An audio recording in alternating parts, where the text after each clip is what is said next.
Hello there. Welcome back to the Sky Guys podcast.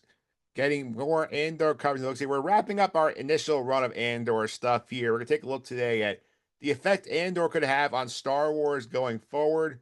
One of your hosts, Mike Phillips, with us as always here. The man's voice of your narration every single week. Pete Consadori is here. Pete, I'm glad you made it off of Jeddah this week. Yeah, I did. I'm glad to be here. It's kind of rough getting off that planet. However, thanks for having me, of course. Excited to talk to you guys more about Andor and that phenomenal season. Absolutely here. Also with us today, one of our main uh generals in the Rebel High Command, Nick Fraietta is here. Nick, how are you? Doing well. Let's discuss how Andor impacted Star Wars. Or will impact Star Wars. Or yeah, rather how it will impact Star Wars moving forward. Absolutely here. And Pete want to subscribe to the Sky Guys. And just on Apple Podcasts, Google Play, TuneIn, Spotify, Amazon, all usual suspects. Simply search for the Sky Guys, your favorite podcast platforms. You'll find episodes there. And people want to subscribe. Make sure they're all in because we have a fun series we're starting next week. So make sure you're in the hooks for that. Yeah, it's absolutely free. It helps us out, helps you guys out. You get some good content. Make sure you're over at the new YouTube channel. If you're still on the Mike Phillips YouTube channel, you're missing out on all the new content that we're putting on the Sky Guys podcast YouTube. So make sure you're subscribed there as well. Nick, people want to follow social media. How can I do that? At Sky Guys Podcast, pretty much everywhere. Or at Sky Guys Pod if you want to email the pod. Yep, absolutely. You can also check out this. You can check out the YouTube version here. We're gonna look at some stuff on YouTube, including our social media comment of the week. This is from TikTok here. This is from Bad Hombre on Twitter. We're talking about Clay. He says Clay is the only character that has more story to tell from Andor. So when we were talking about whether or not we should have an Andor sort of sequel project involving the Death Star 2. Bad Hombre says Clay is the only one that has an interesting storyline here. The rest of them they think are cooked, Pete. Yeah, I mean that's fair. I think that if you are going to explore anyone, it should be Clea. I think everyone else has a pretty finite story that has been, I think, wrapped up pretty nicely with at least Rogue One. So, it makes sense if you're going to explore character, explore Clea. I know we've talked about it before on the pod about how we probably should kind of stray away from that and just leave it as it is because it's amazing as it is. But I mean, it's not a bad comment. It's not a bad take. Yep. Absolutely. Another note to Josh here too. It says all new stars going to be new characters. These are so huge we don't need the same characters over and over again, which it's a little bit of the small town Manhattan feel, like Nick at the Star Wars at times, where like Manhattan's so big you're on the same five people like on Friends all the time. I agree with his the second half of his comment 100%. Like the universe is so huge, we don't need the same characters over and over, but it shouldn't all be new. Like, come on. I mean, I think that's a little extreme, but I get his point. Because I think I Yes, I agree with his point overall, but I think he may have exaggerated a little bit. all right, so let's get through the Star Wars news here, and then it's basically the Emmy nominations that Andor's trying to get today. Yeah, we got 23 different categories for Emmy nominations. We have Outstanding Drama. We have Diego Luna for Best Actor. We have Best Supporting Actor for Connor Soler and Stellan Skarsgård. We have Best Supporting Actress for Genevieve O'Reilly. We have Denise Go. We Five have, of them.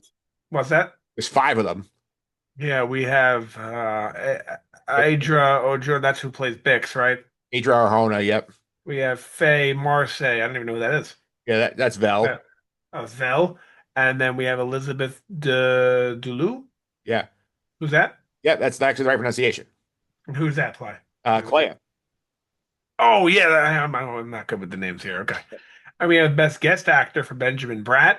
Yeah, So New Bale. all those people who were yelling, let's see if he wins an Emmy. Imagine. Yeah. Forrest Whitaker for episode 5 and Ben Mendelsohn for episode 11. Yeah, just to clarify real quick on the guests and the writing, they submit them for individual episodes. So the Bale one is him like in episode 9 with the Mon Moth episode. Forrest Whitaker is when Saw Gerrera is giving the speech with the Rhydonium, that episode. And Ben Mendelsohn is the episode where he's putting his finger on Dead head. Tetra's head, yeah. Actress is Varda Satu. Who is that? That is Cinta for episode 6. That's what I figured. Okay. Voiceover Alan Tudyk. That's just a slam dunk. Yeah. I'll get that probably. Original score. That's awesome. Best directing. That's Janet Smith for episode 8, which I mean, everyone's talking about episode 8. So let's see. And best writing. Dan Gilroy for episode 9, which I think that's so perfect. Like direction of 8 and writing of 9. So that's it. A lot of categories, 23 categories, bunch of different actors and actresses listed here, directors, writers, voice actors. So when are the Emmys? I have no idea. When? They're in September. But this is what the categories they're going for. They want to be Okay. get So nominated for. September. So yeah, we'll see that who gets, who gets nominated and whatnot. I think because of how much I love this show, this will be the first time in my life that I watched the Emmys. Yeah, I would expect to get the drama series nom. They got it for season one. The acting's gonna be tough because they are in that boat where they're in a lot of the categories with the shows, like your Severances, your White Lotuses, your Last of Us. Like they're in that tough bucket where it's gonna be, I think it'll be tough for some of those actors breaks, especially supporting actors. Where they have five of them competing for each other, might like cannibalize each other's votes and cancel themselves out. Yeah, well, we'll see. Hopefully they get a couple. That'd be great. Yeah, I think they get a handful of noms. I don't think they get like. I don't care about noms. I'm about wins, like wins. I don't think they're winning best drama series. I don't think they're giving it to I them. want to win. I think you might get one of these like other like technical categories. Like, you can see directing or writing in the mix as well. It's something to win. I would like to see some wins. Pete, any thoughts on the Emmy situation here? Same as Nick. I want to see some wins. I mean, I think it'd also be huge if they get nominated for a good chunk of them. Like Nick said, I like this show a lot. Might make me want to watch the Emmys and kind of play along here and see if they win any and kind of track it down. But it would be huge for them to win an Emmy. Correct me if I'm wrong. First Disney Plus Star Wars to win an Emmy if they do, I or think did Mando win one? I think Mano got a technical one of the technical categories. I think there's a lot. Yeah, I was about to say a lot of technical music stuff like that, CGI type of awards that are just like just won by Star Wars like crazy. Yeah, but you don't usually see Star Wars playing in this acting space or like best drama space. Like you don't see them playing there very often. But even for correct me if I'm wrong, even with the movies, that a lot of them are winning awards. Like even the sequel movies won a lot of awards when it came to like the technical stuff, right? Correct. Yeah. All right, so that's it on the news department here. Just wanted to give you the update on the Emmys here because we'll keep track of that one here. Now it's going to I think like July, I want to say, so we'll keep an eye on that then. But what we're going to talk about here today is the effect of Andor on Star Wars going forward because there's a lot of debate coming out of here about, what should Star Wars look like in the post Andor world. I believe Nick has gone on record and said that Andor has ruined TV for him. So start right there. What, Nick? Why is this ruined this ruined Star Wars and TV for you? Because I try to watch another show and I keep comparing it to Andor and saying, well, in Andor the writing was better, or in Andor even the writing was worse. It's a topic I'm more interested in, Star Wars. So like, I understand that TV is not ruined for the world. I'm For you? I'm the minority here. I understand that. I'm the one who has the problem, not the world. But to me, it was just it's what I dreamed of as a kid. A Star Wars TV show that was really, really good. Yeah. Now, I was probably as a kid hoping for more action and whatnot than this grounded show that we got. But as the adult me, this is what I wanted, and that's exactly what I got in a show. I kept talking about how I was interested in like the underworld, right? Yep. We had all these things, all these different episodes that we had in the past where we kept discussing what we were interested in, and I kept saying the underworld, and then looking back, it's not really what I meant. I meant I was more interested in the common everyday person, just not the quote unquote celebrities of Star Wars. You So when want I a, said underworld, I meant the Karn who works 9 to 5 at the Empire. you want a street level Star Wars. Exactly. Yeah.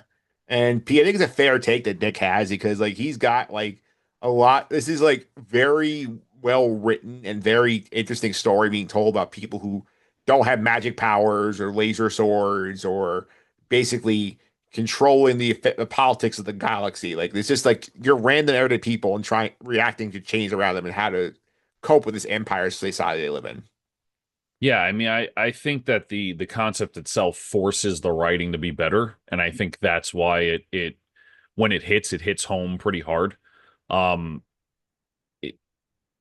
like we mentioned, I mean, we this is something that, Nick says as a child he wanted to see, the everyday Star Wars person. For me, this is not, ideally what I wanted, right? I like the lightsabers and the dog fights in space and stuff like that. And, for a while there, Ahsoka was my favorite Disney Plus show, but after seeing the season, Andor takes it over, and it's a huge it's a huge bump for me because I was very, very high on Ahsoka. Yeah, for sure. And I think you bring up an interesting point because you look at it like we love like the things that Andor does so well here. And quick roundtable here, like the thing you like most about Andor, Pete, is what? The writing. I mean, I think that if the writing is not there, the show fails. We talked about this when Andor was first announced and speculations. Not to say we were saying who cares about Andor, but I think, at least if I'm remembering correctly, I was skeptical about it. I was like, I don't know about this show. What else do we need to see about it? So I think the writing is the best part. Yeah, Nick, like I think the writing's obviously the highlight for me. I think also for me, like the amount of attention to details, I see it comes to like set design, costume, cinematography, like the care they take with certain shots and visuals, like it gives the especially like on some of the more visually stunning stuff, whether it's like the eye on Aldani or some of the stuff on Gorman's, like it makes me like so mad when I watch like a Marvel thing that they rushed the CGI to get it out for a for a release date. Like if you take the time and the care to make it look really good, it can really like be stunning. Agreed. I have four things. One is what Pete said, writing. Two is what you said, the the attention to detail, if you will. Yeah. Three is what I mentioned before, how grounded it is. I love that. I love that it's so grounded. And four is you had mentioned how this show is not about like guys with magic and laser swords, right? Yeah. But I love how they don't have it, but they don't mock it. It's not, it's still considered a threat in this universe, and you know that when you're watching it. So it's not like we're mocking Star Wars. We're saying that we love Star Wars. This is another side of it. Yeah. It's like I mean we get like the shout outs. I mean like we had Tarkin name drop a bunch in the season. We had K2SO said I was at the parade on Empire Day and I saw Palpatine. So like it's like you're there, but like we don't just see them. Obviously, we hear about Tarkin. We hear about the Emperor. Does Vader's name come up in the show? No, right? Like it's not said once, I don't think, because I don't think that like this general population knows who Vader is. I really wonder that. I know we can find this answer in books and comics, but I want to know what, and we kind of get that answer about Palpatine in this show, what the common person in the galaxy thinks about him. But does the common person know Vader exists? I would say no. And if they do, what do they think he is? They probably think it's like the head of police or something. Yeah, it's very interesting thing. Even Karn, Yeah. and Dedra, like working for the Empire. What do they know of Darth Vader? It's very interesting. It's probably I would say beyond that Tarkin tier, nobody really knows who he is. Yeah, but they must know who he is on on the Death Star. Those people that are there. You know what I mean? It's like I said, you have to be in the conversation with Tarkin. Yeah, no, Oh, right. Okay. Yeah, yeah, yeah. So it makes me, and again, obviously Krennic knows who he is. yeah, Krennic goes to his house. yeah. I would assume Partagrass knows who he is. Yeah, it's a very, it's, and then there's another question. Do they know who he is? Which I would assume they don't. No, they probably just know like, oh, he's my boss. Yeah. I'll say this. I got to be honest. Just watching how the end of this show happens, I don't think Vader's involved in any of this until like A New Hope or the end of For Rogue one. One when he comes in. Right. I think that Vader has his own base, is doing his own things behind the scenes for the Emperor, and then the Emperor probably sees how much of a shit show this was and goes, "Okay, Vader, you have to go in and start being the leader of Tarkin, all of these people." So I don't think they even know this guy exists. I He completely has his agree. own base for a very long time. I mean, they mention it in Rogue One as well. And that's where I think that starts to I mean, we go there in Rogue One. We go to his base. right. You go there. So I feel like this was a very separated thing between Vader and, let's call it, the common Imperial officer. And then we see, like in Rogue One, A New Hope, where like Vader's there commanding people, their officers and stuff like that. So I that's kind of where my theory is. I completely agree. I think there's two sides of the Empire at this point in time. There's what we're seeing with Krennic, let's just say Krennic and the gang and on the ISB, which is military security trying to basically become a dictatorship in the shadows without people knowing. Yeah. And then there's the other side of it, which is the Vader side, which is, well, what if there's still Jedi alive? His job is to get the Inquisitors and go find those Jedi and kill them. Yeah, it's also Vader. I know in the comic books this time, so it's still on the I want to resurrect Padme tracks. I mean, he's distracted trying to do that and not paying attention to what the Krennic side of the Empire is doing. Yeah, and you can see in A New Hope that he doesn't agree with the Death Star at all. He says that. He makes it very clear that he doesn't like it. Yeah, and we see it in the movie too, Nick, when he talks to Krennic. He's like, you care too much about Oh, this. right.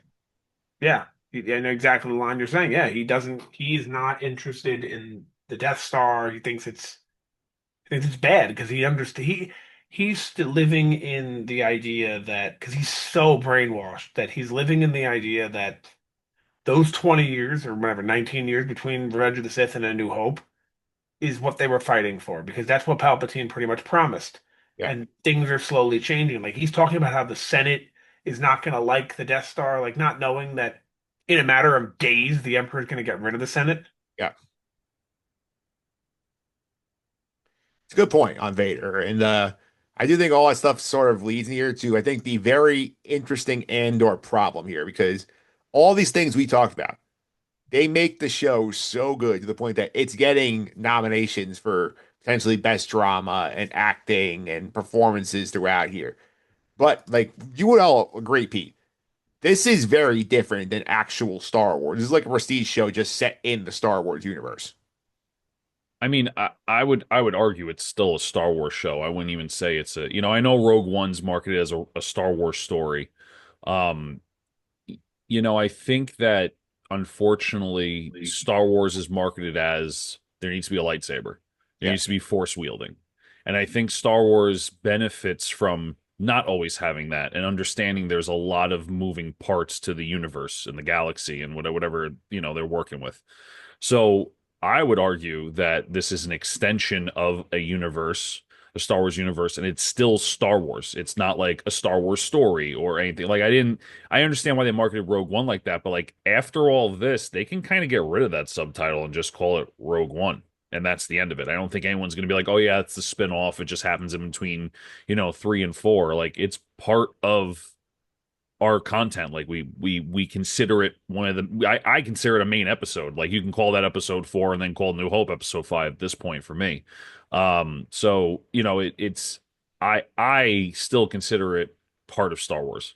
yeah. I think Nick, my point is more of like it's stylistically is so different than anything we've gotten before that like if you want to say I want more Andor stuff, then like you're getting away from the lightsabers and the Jedi and the dogfights in space. It's sort of like made billions and billions of dollars. Where this is a very different animal you're trying to tackle if you try and do your content like this going forward. Very good point. I think I agree with you. It's a really good point. If you're telling the audience, or if the audience is telling you they want more of Andor, it means that I know they're not meaning this, but they're indirectly telling you we want less of the other stuff. And I don't even know if that's true, but like you're right though. Andor was grounded. It didn't have the Force. It didn't have lightsabers. Darth Vader is alive and well at that time, very much so, and he's not even mentioned. Yeah. So it is very, very different. You're 100% right. It is. I mean, think about it just as a pure merchandising play for Disney, for example, Pete. Like you and I are like the Lego people on this podcast. You know how many season two and/or Lego sets there are? 3 One. The U-Wing's the only set they made. K2SO. Oh, not yet. In terms of what's All as of, right. So as of, sure. as of release time. One. Sure.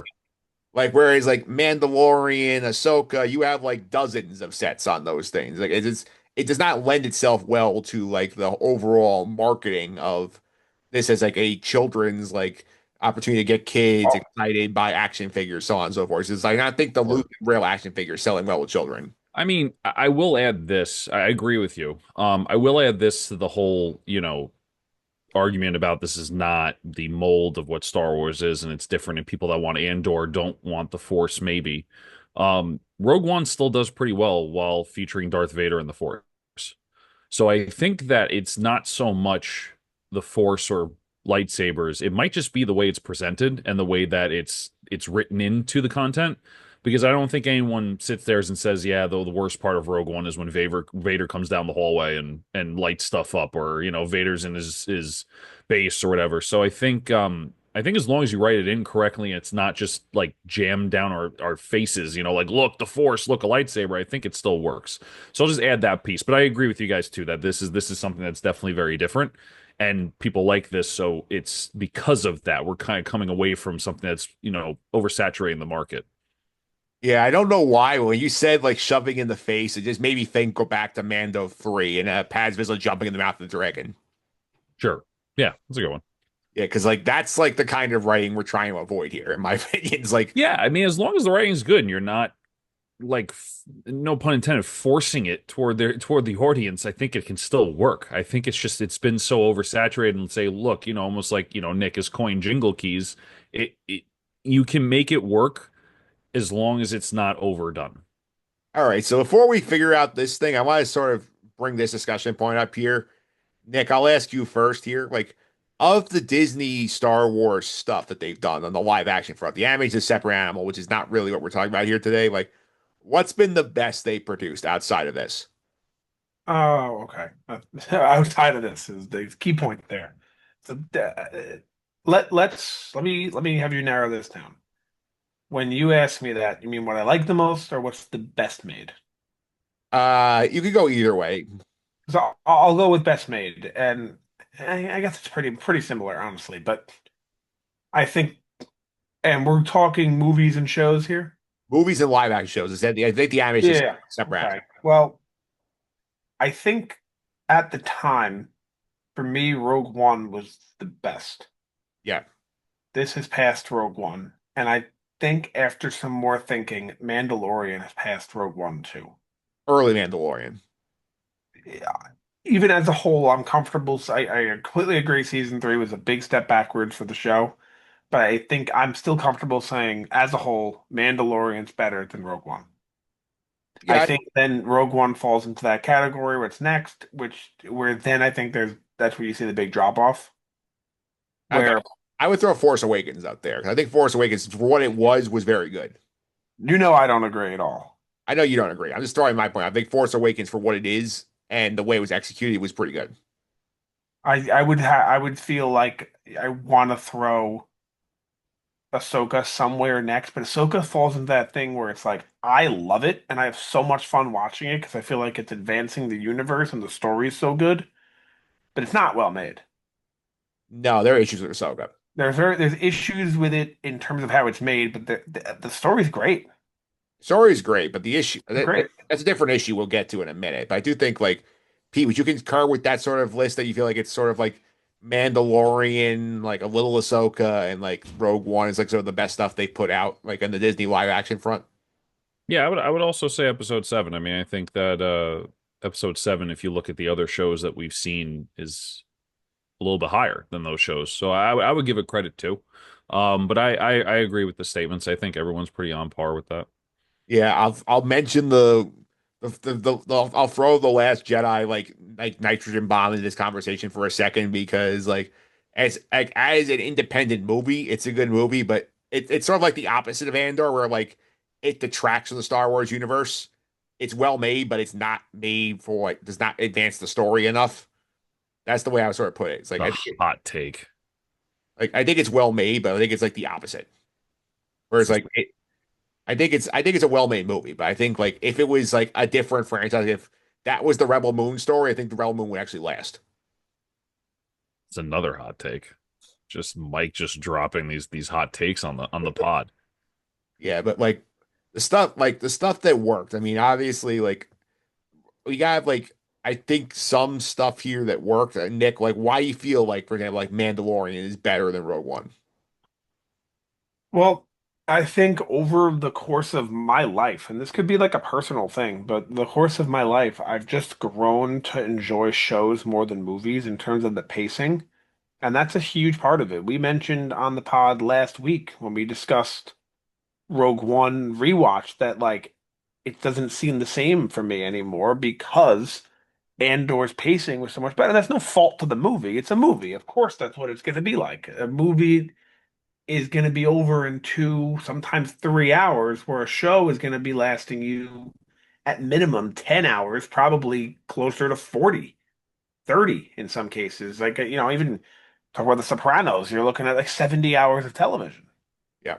So, like, that to me, that's the big thing is that the pacing is so much better. And with The Mandalorian, as compared to Rogue One, I know they're both technically prequels because if you want to look at it, Mandalorian's a prequel to Episode 7 in a way. So you know how it's going to end, but there's so much time between that Mandalorian time period, or as we call it, the Mandoverse time period, until the sequel trilogy, that we really don't know what's going to happen. As compared to Rogue One, we knew exactly what was going to happen. It was so great to see it. Don't get me wrong, I love Rogue One, but the idea in Mandalorian that and Ahsoka and all these shows, but Mandalorian I think is the best of the bunch. That we don't know what's going to happen. We don't know, like for example, in the sequel trilogy, there's no Mando, there's no Grogu, there's no Ahsoka, there's no Boba Fett, there's no Fennec, No rebel characters. no Black Chrysanthemum, Yeah.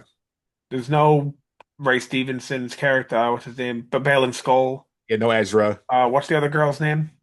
Satine or Shin. Yeah, these characters are not in the show, so for all we know, they're gone. Yeah. For all we know. So it's very interesting how we know there's no Thrawn too, so I'm assuming they beat him, but like it creates like I really wish that this was the sequel trilogy, what we're getting with the Mandoverse. I think that would just be spectacular. Like if there was no movies at all and this went straight to TV, I think it would have been so good because we have no idea what's gonna happen. Yeah. That would have been so good, but it's not. Yeah, I'll also throw out here. I think the thing that worked for, especially for like Mando and like Force Awakens, is like the world building is so good because like I think we are not getting to the point where like you have to watch all of these things to understand what's going on. Where it's like Mandalorian, they give you a new character and a sidekick, and like you get to explore the universe with them and kind of their situation, see how they react to things. Like, and the Force Awakens, the same kind of thing where you have the new protagonist, and you're following them and see how they react to things. Like we as the audience know, oh, this is some similar stuff what we saw, but like they're experiencing it for the first time. Whereas like I think some of these other shows, I think Ahsoka runs a little bit where like you need to know 55 things before you watch the show. I think that's when you run into problems. I agree. I don't agree on The Force Awakens. I don't think the world building was good. I don't think the movie, I think the movie was the most overrated Star Wars property there is, but that's a different story. I just like there's someone I know everyone sits there and says, "Oh, it was just the same thing as episode 4," which I do agree with, but that's not my point for not liking the movie. It's like it's a completely different story, but um when you're talking about the world building in Mando, I completely agree. Like it kind of goes like with Andor where it's grounded in a way Yeah. where like you're just a bounty hunter. It's a Mandalorian. That's really it. We don't really know much about him. We learn, and we really, after 3 seasons of learning about him, still nothing that special, which No, is good. he's a dude who's going through the Yeah. galaxy. Yeah, he's a good dude, but he's a dude. Yeah. P, any thoughts on like what has made Mando successful in your opinion, like compared to like some of these other things? It's funny. The more I think about it, I don't know if Mando is successful because of the content we got or because of the sheer shiny new toy like aspect of it, right? I mean, we had never had a Star Wars show that was live action before Mando. We had Baby Yoda. He was deemed Baby Yoda from the beginning. That like brought in so much attention that they had to bring him back for season 3 somehow. I wonder if I go back and rewatch Mandalorian if I grade the seasons as high as I do. Pete, I got news for you. We're gonna do that soon. We're doing that in July. Right. So it's funny we mentioned this. Is Mando really successful, especially because how season 3 went? And is it a successful show because everyone loves Baby Yoda? Or is it because it's a really great show? And I feel like we've overlooked the the aspect of the Mandalorian. I mean, I think the first season is basically just bounty hunter missions, and that's something that we scrutinize the Bad Batch over, or we scrutinize other shows about. So I'm curious during that rewatch how we feel about at least season one. I know season two picks up a bit, but yeah, I don't know. I think the success of Mando was more of a marketing gimmick more than anything, because you had a lot more people watching it just for Baby Yoda. I do somewhat agree. I do remember when Mando season two came out, the finale, everyone was pumped. It was so cool. We saw Luke Skywalker, right? That was amazing. And I remember a friend of mine, I'm not going to say his name, said, "Is it actually good, or is it just Luke Skywalker on your screen so you care?" Like the show, he said, his words were, "The show isn't good. It's just Star Wars, so you like it." Yeah. And I thought that was a crazy thing. But like looking back, when we go back and rewatch the show, I think I can view it with a different set of eyes after seeing a show that's actually good, regardless of Star Wars or not in Andor. Yeah, it shows like more like attention to detail, you would say.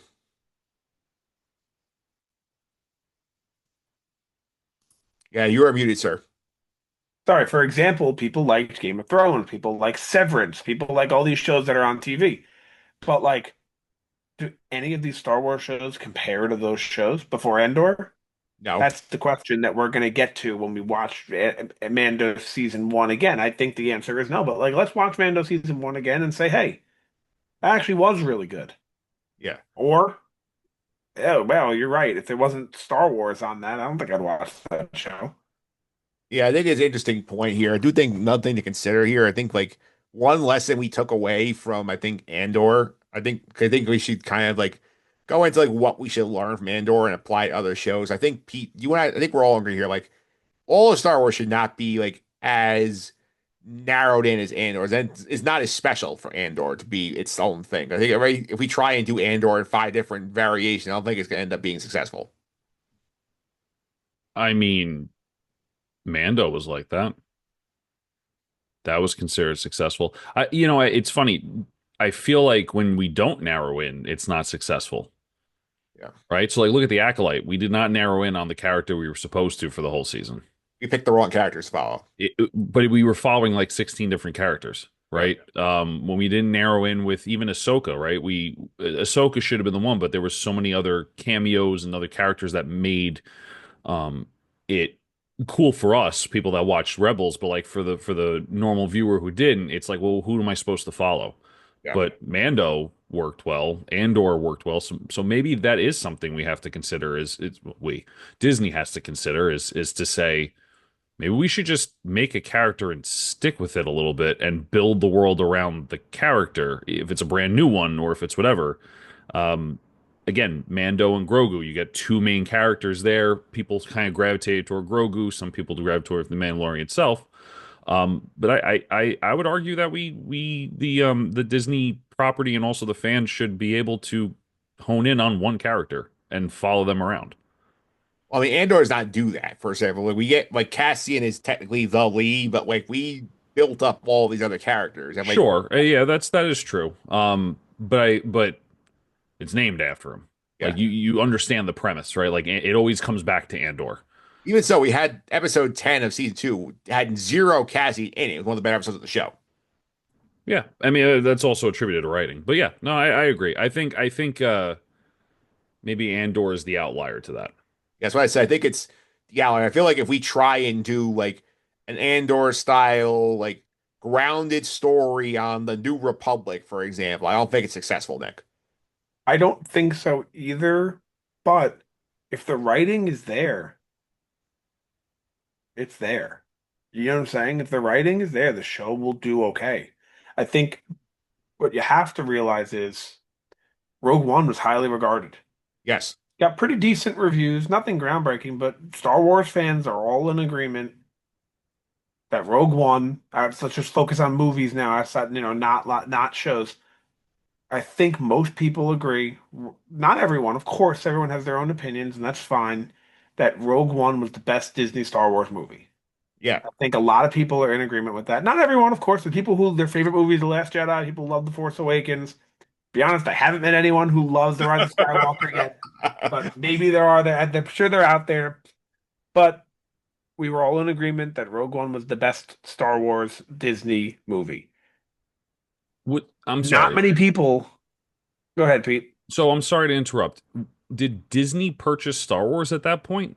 Yeah, 2012 they purchased Star Wars. So But and was Rogue One made with Disney money? Yes, it was. yes, Okay. yes. Yeah, sorry. I just wanted to make sure I was understanding that correctly. I thought it was right before, but my apologies to interrupt. So if my point is, if Rogue One was so loved, and you're going to do a backstory on Rogue One, sounds cool to me. If you're doing a background story on the sequel trilogy, which people were not really too fond of in general, it's not going to get that much hype, right? Even the prequel trilogy, people weren't really fond of that either. Yeah. So the only where the only other point in the timeline I think you could go for a grounded show that they didn't was not right before the original trilogy, right after, which is pretty much what The Mandalorian is. Unless you want to go right after, which is what we were talking about actually offline, the Battlefront 2 storyline. If you want to do something like that, maybe that would work. Yeah, I think my takeaway is I think like for me, I think one thing that I learned with this show, I think we need to apply going forward here. I think like the standard for the writing of Star Wars properties, I think needs to be much higher than it is. I think we had some good stuff in Mando 1, if I remember correctly. I'm going to revisit out, fact check ourselves. We did not really have it at points with stuff like Boba Fett, Kenobi, Ahsoka at times had his issues with the writing. Acolyte obviously was a whole failure writing wise, but like I think writing on the show needs to be much tighter and more attention to detail. I think would help these shows. You could tell a good story with the lightsaber and the space battles, but like the characters can't like be morons like half the time was a bad writing. I completely agree. And I'm going to say it for the record. If we get another grounded, let's just call this an adult Star Wars show. Yeah, this Andor's an adult Star Wars show. If we get another adult Star Wars show, I want it to be in the time frame of Battlefront 2, which is, for those unfamiliar, directly after Episode 6, leading up to that year from the difference of the Battle of Endor, which we saw in Episode 6, to the Battle of Jakku, which is the end of the Empire. I think that would actually be a good time period for a show. All right, so Pete, like, how do you feel about like raising the writing bar on other Star Wars shows compared to like Andor? I think that's the main takeaway, in my opinion. I agree. And use what worked. Don't try to reinvent the wheel, right? I mean, like really quick, just to add another. You know what? You keep going, and then I'll add my 2 cents about other things that Disney can do.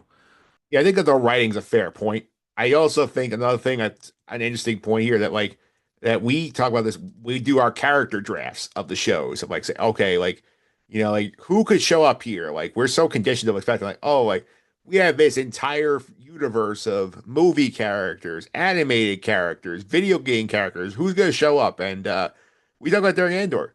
We traveled very light. We basically brought along who we needed, and that was it. We did not like stretch ourselves like, oh, the Emperor is in the building today, or Tarkin popped in to check on the ISB. I think like as Nick likes to call it, jingle keys. I think we need to be. I think it's something we love Skeleton Crew for, or is that like we did not have Carson Teva being in the X-wing showing up here, or like they ran to the Mandalorian and Grogu on a planet. I think like less jingle keys and shoving in characters that need to be shoved in. And I will criticize Filoni for this. I feel like he's very precious with his characters. I think do not need to have as many characters popping up as often as they do. I think Filoni needs to take a play out of Gilroy's book. I mean, Gilroy said in an interview that if the character was needed, the character was there. If the character's not needed, there's no reason to just push them into the show. And I'm not trying to say Filoni does that just, because he likes his characters. I think that Filoni does a lot of work in that area of a lot of cameos, a lot of collaboration, Clone Wars, Rebels, all of these characters that we know were together at some point, so it makes sense to bring them back. So it kind of gets to that, oh, look at this cameo, look at that cameo, and it can kind of get a little weird. But I really, really want to make sure that that point is said again, that Gilroy was like, if we don't need the character, we don't put the character in. And I think that form of restraint and that confidence in the product is what they need more than the cameos. Yeah, I think that was specifically why some people did not resonate with Ahsoka here, especially like if you did not watch Rebels, Oh, you were 100%. you were lost in that show because you're like, what is, what, 100%. it's like, what is this Sabine doing here? Ahsoka has a relationship with her, they're apprentices, and who's this Ezra guy we have to go find? And why do I care about this Hera person? Like they expected you to know when you started the show. That was very hard. This is going to be such a bad analogy, but it's like watching Endgame without watching Infinity War. Yeah. It's like, I know it's a terrible analogy, but there's so much backstory and there's so much more to it. I mean, you'll still enjoy it, but you won't appreciate it as much as if um you did watch Rebels, just like you wouldn't appreciate Endgame as much if you didn't watch the other 25 movies that were in the saga, the Infinity Saga, right? So, I mean, I think that that was a main issue with Ahsoka, but I think that was by design. I think Ahsoka's design was to be Rebels season 4 or 5, whatever last season of Rebels we had. Um, so I think by design that's what it was. Did it make them shoot themselves in the foot a little bit? Sure, but I mean, I'm sure there was a lot of people that also enjoyed it too. Um, Andor's fresh, and I think, like I said, I think that character situation is needed sometimes, where you have cameos, but just have what you need.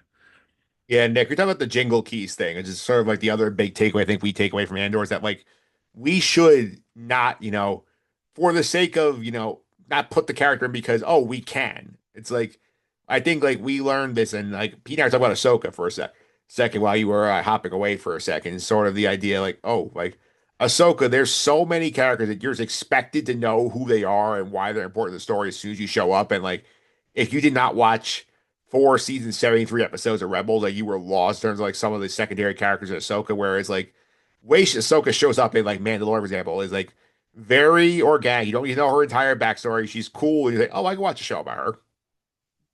Yeah, that's true. There's some homework in Andor for sure, but it's not the same. You don't like it's almost like optional homework, if you will. Of course, you need to have seen Star Wars. Otherwise, I mean, you can still watch it. I'm sure it's still a pretty decent show if you've never seen Star Wars. But having seen A New Hope and Rogue One is really all you need. Yep.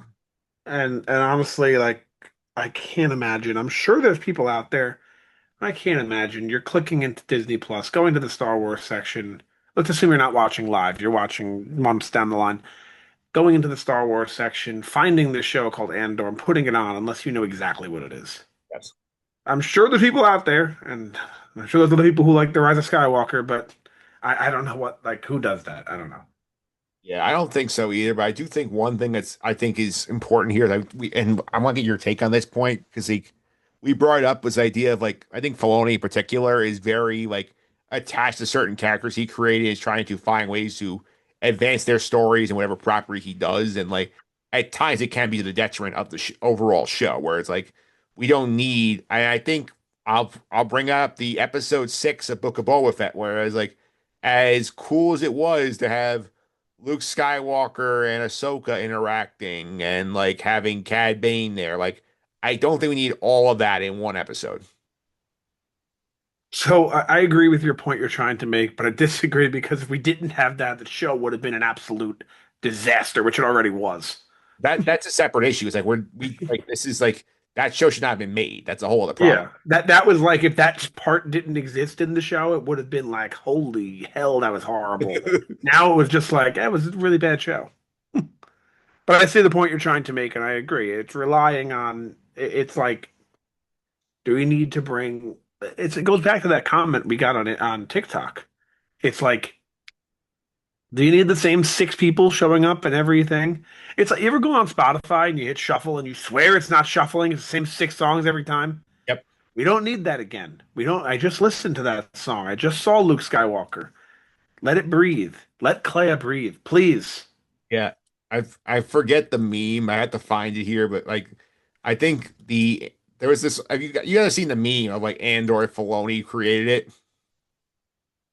I'm not sure I have. Yeah, because there's a yeah, this is the shot. Like I'll pull it up here on Star Wars Threads had this, and it says Andor was created by Dave Filoni, and it's Andor walking with the Millennium Falcon, Hmm. Darth Vader, Ahsoka, Boba I've Fett, seen this. Okay. Cad Bane, and Maul. Yeah, it's true. It's like all those characters have shown up at some point. I mean, yeah, honestly, it's true. And that's just what I love about Star Wars right now. I'm loving Star Wars even more right now. I'm not going to say more than ever, but like a lot because you have different sides of it. And don't get me wrong, So of course the fun. Andor stuff, we're talking about how great it is. That's been the conversation the last almost 2 months on this podcast has been Andor stuff, maybe even more. But that doesn't mean that like sometimes I like the jingle keys. I'm not afraid to admit it. Maybe it's a guilty pleasure or whatever. Like when Cad Bane shows up in Boba Fett, I'm like, yeah, this is awesome. When like when they show, I know it ended up hurting the story, but when Mando reunites with Grogu and Boba Fett, I'm like, yeah, this is so cool. Like when they show Ezra and Thrawn and all them and Ahsoka, like that's awesome. Besides, there's two sides to it. There's the grounded side of Andor, and there's the let's just throw everyone in there side. And let's just say Ahsoka is the most show that's like that the most. And I kind of enjoy both, to be honest with you. Obviously, the Andor stuff better made, but I enjoy both.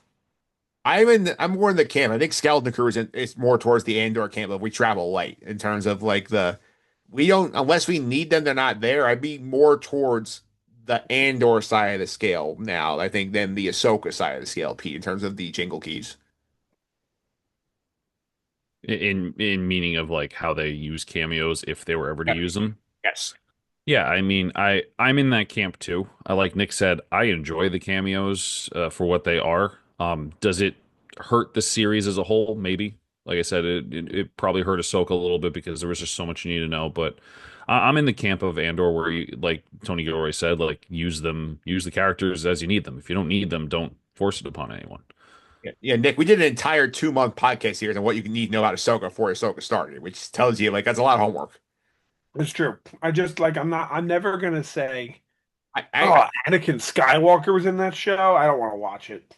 It's Like, a difference between Anakin Skywalker and like characters you've only seen in animation. well, a good one to bring up is Zeb showing up in Mandalorian.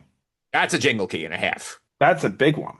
But Yeah. that to me, that's more of a it is a jingle key, but to me that's like he's gonna be in this other show. So here he is now. I mean, we know he's in the movie. But then how much screen time did Zeb get in Ahsoka for the audience? Zero. Yeah, so I thought I mean, that was my thought process though. It's like, oh, they're showing Zeb because he's gonna be in Ahsoka, and then like, oh, he wasn't. But it turns out And then I guess that's why he showed up to explain this is where he is. yeah. But then again, I've said this countless times, and I'm going to say this again. They are not doing a good enough job at letting people know the plan here. I talk to people who are big Star Wars fans. I'm talking guys who are going to opening night on any movie, regardless of what the movie is, Rise of Skywalker opening night, getting there early. They don't understand the timeline here. Like that Ahsoka takes place at the same time as Mandalorian. So does Skeleton Crew, so does Boba Fett. Now Boba Fett, of course, they understand because Boba Fett and Mando's in both shows. You know what I'm saying? So it's pretty obvious. But like, there's a Yeah. lot of people who do not understand the timeline and do not understand the plan here that we're going to have a Mando movie and then another movie in the future that's going to be like as we call it, the Avengers of the Mandoverse. They are not making it clear enough to the audience. We understand it. I'm sure a lot of our audience understand it, but a lot of people don't understand what's happening. Yeah, Like there's even no big Star Wars fans have no idea the Mandoverse movie exists. yeah, this is not like because I mean, apart from Celebration, they don't show up somewhere and say, okay, here's the plan for this year. This is coming out now. This is coming out now. This is where this belongs. They don't tell you very much. They say And do it once and say, okay, here it is, and then just expect you to remember it. I mean more of an in-universe explanation, more of an out like a real life explanation in terms of Ahsoka, Skeleton Crew, Boba Fett, and Mando are all of the same timeline, and that they're supposed to all connect. Now, of course, I don't think Boba Fett's going to end up showing up. Skeleton Crew, we'll see if they ever bring that in. But my point is, those four shows are supposed to be connected in the Mandoverse, and they haven't really told us that at all. Yeah, I think it's also a real world problem though, because I don't think they're not very clear with their messaging either, like what's coming when and It's a No. huge real world problem issue. I mean, let's just talk about the Mando movie. How bad of a title is Mandalorian and Grogu? You've given me nothing. yeah. Nothing. You just named the two main characters and you made that the title of the movie. What about shifting gears to the MCU? Now, we're very far into the MCU now. We're almost 20 years into it. But Correct. let's rewind the clocks about 15 years or so, before the first Avengers movie came out. Yeah. Did they tell us there was an Avengers movie coming where they would all be in it, or did we just kind of know that and then it happened? I think they told us that I think after Cap 1, if I remember correctly. So, do you know how at the end of these MCU movies nowadays it'll say, like, for example, I just saw the Thunderbolts movie. It'll say they will appear again, at the end of the credits. You Yeah. know what I'm talking about? Yeah. Did they do that in 2008 with Iron Man? I know Well, not the first Iron Man, but did what Iron Man 2 say that? what phases 1 through 3 did really well For the plan. was leveraging after credit scenes. Because even with the Thunderbolts, there was an after credit scene that shows who they're going to be connected to in future movies and that connection happening. I don't know if Iron Man 1 had an after credit scene. It probably did, and I just can't It, remember. it did. It But was, It was it was it was Fury showing Nick up. Fury. Yeah. right, they leveraged after credit scenes, maybe sometimes even to a movie to really show what would be next for that group of people. And I think that's what got people more connected to say, okay, this person's coming, that person's going to do this now, that's expected because you get 30 seconds of like a hey, these people are going to connect somehow. Go see this movie when it comes out because they're going to be connected.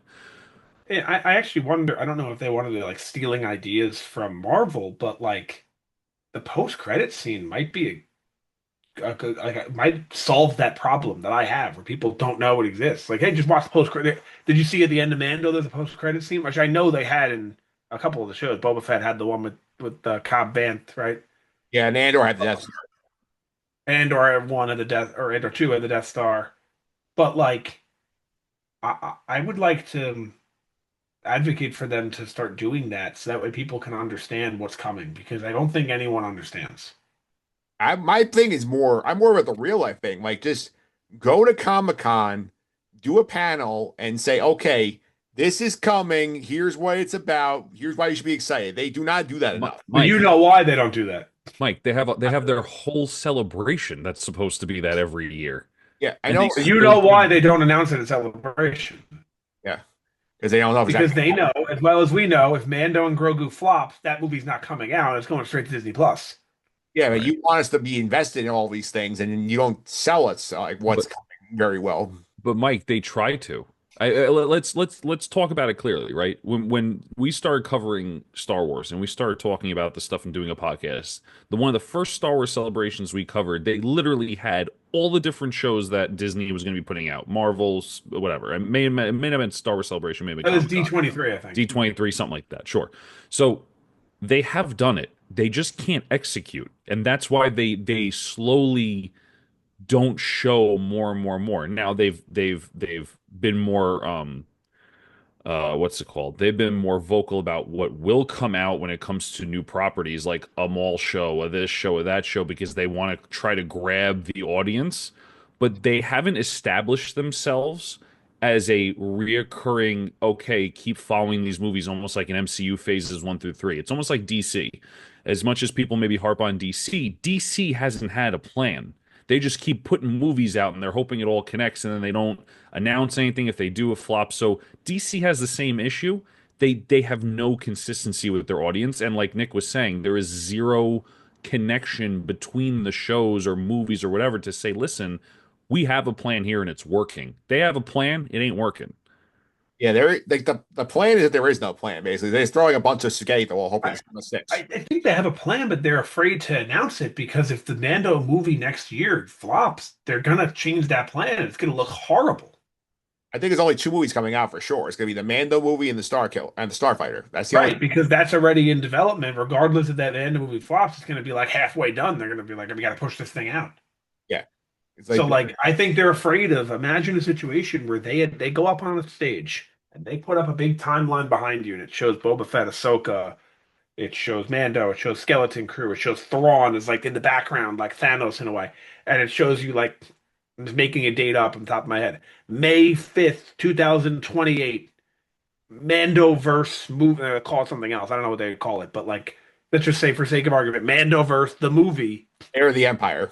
And then the Mando movie flops and they cancel it. Imagine the outrage on the internet. Yeah. So I think that's why they're doing it. But there are little hints that you can drop in these shows, post credit scenes.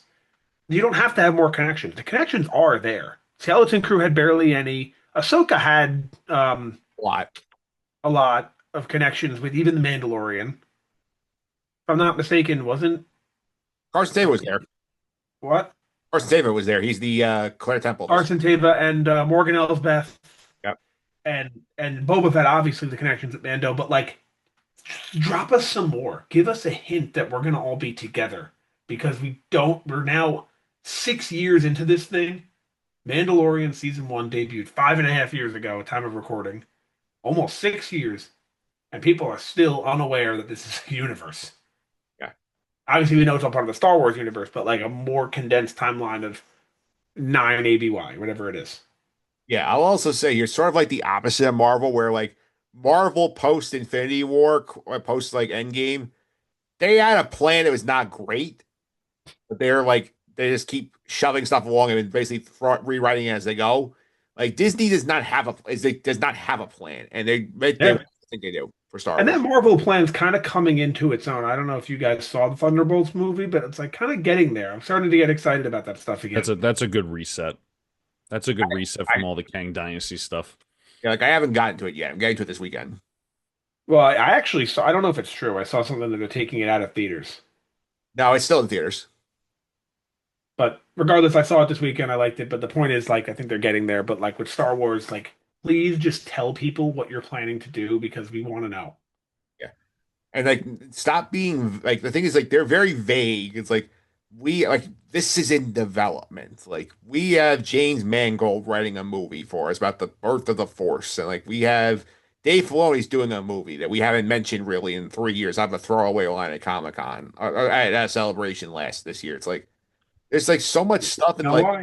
they We don't know deliver, why. they don't deliver any of it. It's like a piece point DC at least gets movies in the theaters. Disney has not put a Star Wars movie out in 6 years as of record time. We know why. They're afraid. I mean, I will say, I think Mandalorian Grogu, because Grogu's in the name, I think that's going to do well. I think a lot of people are going to go see it for Baby Yoda. Let me tell you something that would really, I don't want to say fix their issues, but I think would really go a long way.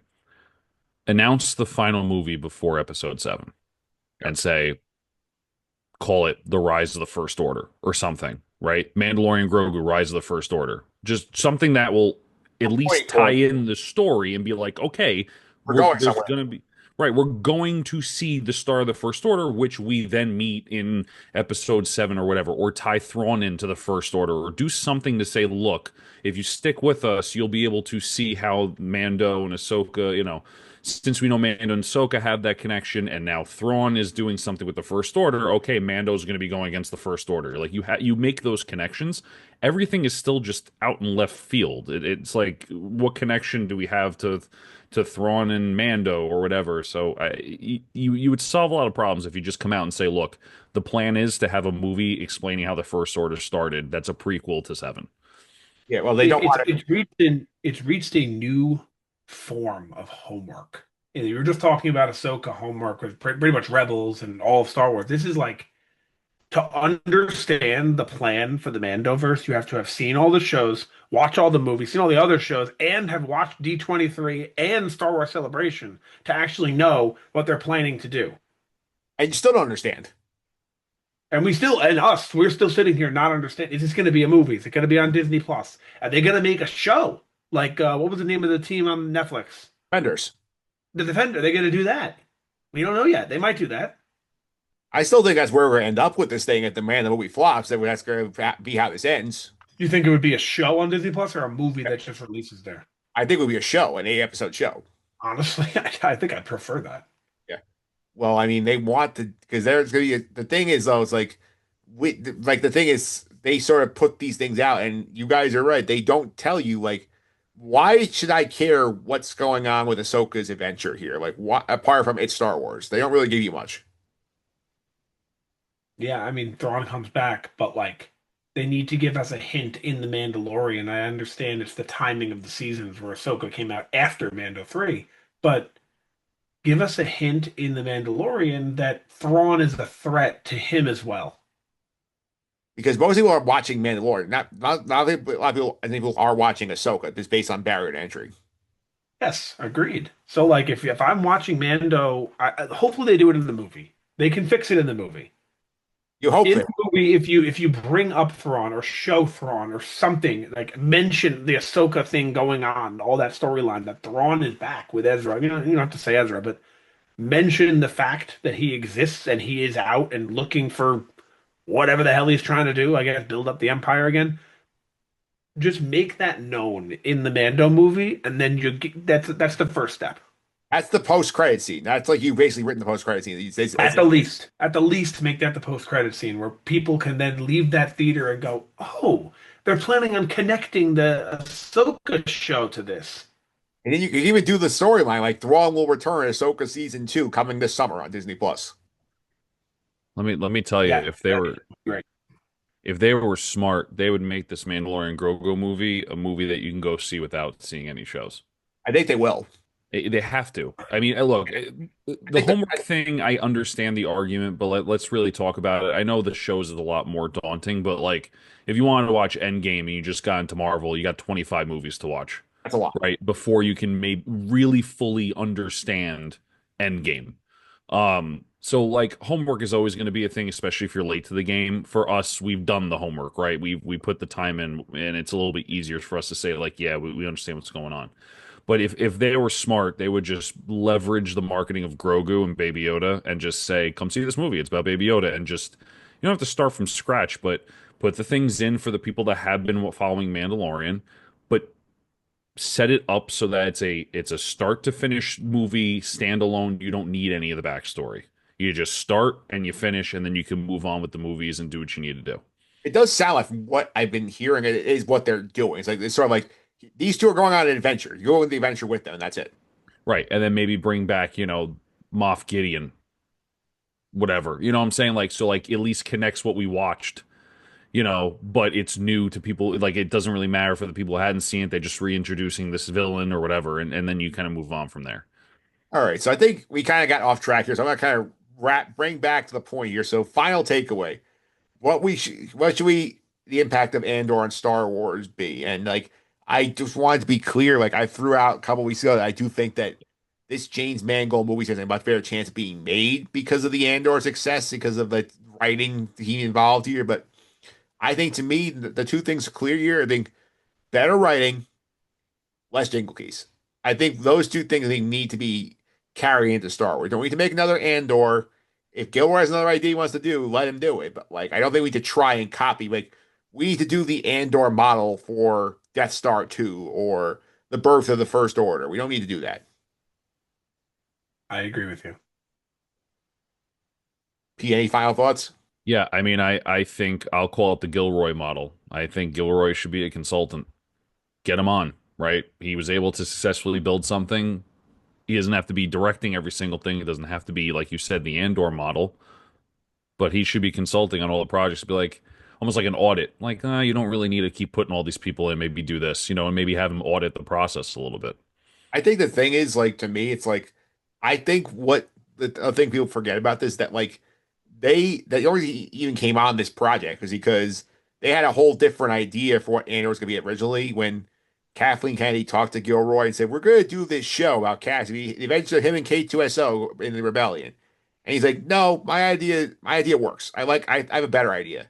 They let him do it. Whereas, like, if somebody comes to you with a cool idea, like, let them cook a little bit, please. Like, do not like we don't. I think the meddling is also. Nick said they're scared of failing and being too precious. I think that's also something that like we need to let some of these like talented like creators take risks.